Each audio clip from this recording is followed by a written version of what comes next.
I was talking to somebody today about like kind of how all this works, and we're looking at a very small part of the problem. And we were having a conversation, code, no code. And I said, what's funny is like we originally prototyped this in a no-code tool, and no code is part of it, but we've written 15,000 lines of code around it. And then and it's a very small part of it. And the person was like, okay, that's like really complicated, right? But if you think about it, 15,000 lines of code versus like your 50 billion neural connections and like, millions of dollars taking you from kindergarten to whatever.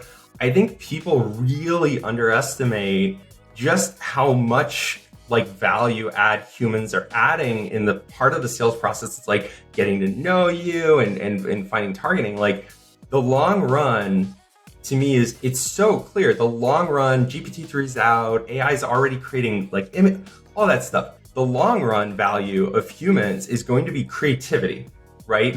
Not solving problems, but knowing what problems are worth solving, right? So when I go into an organization, right, I don't even like, when you think of the efficiency pitch, I only focus on one thing, which is how much time are your reps speaking to other people?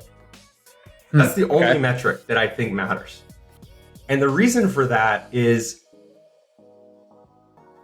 if the true value that a person can provide is exploration and creativity and stringing a problem together, if that is the maximum value that a person can provide, probably most of that is going to happen in spoken form or collaborative form, right? So it doesn't really matter to me if you're, like we've automated away all your activities. Like if you have 2 hours of speaking time a day, like I don't care how efficient you think you are or how much, from an internal lens, you're like, I made sales 300% more efficient. Doesn't matter because the maximum value that they can provide is 2 hours of the day. That's the utmost maximum value that they can provide.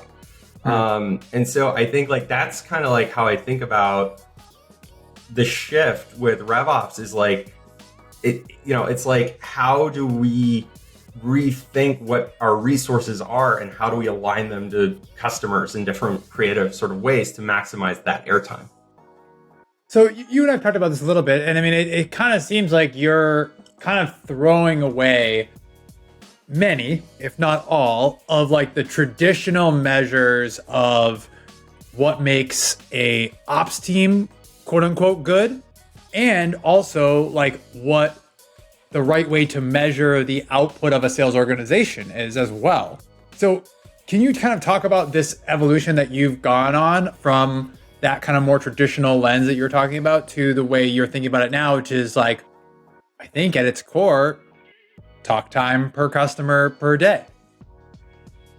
So, I think, so first of all, like I'm not redefining anything. I think the game has already been redefined by the customer, right? And I think, again, like the company you're at played a huge part in it, right? The whole premise of sales operations and making, internal metrics, the whole premise of that is that we have leverage and control over the situation. 30 years ago, we had control through information asymmetry. So it was like, I'm in the Chicago market. I'm the only person who sells this widget.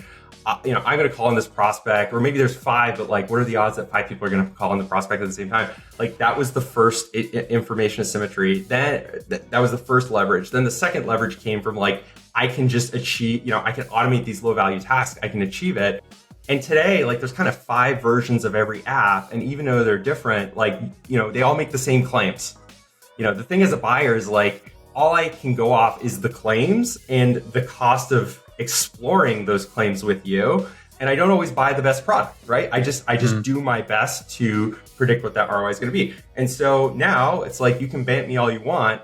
If I can book a meeting off of Drift and I get to that first account executive and they get me into the product release, like that's what I'm going to do. I'm just going to do the easiest thing.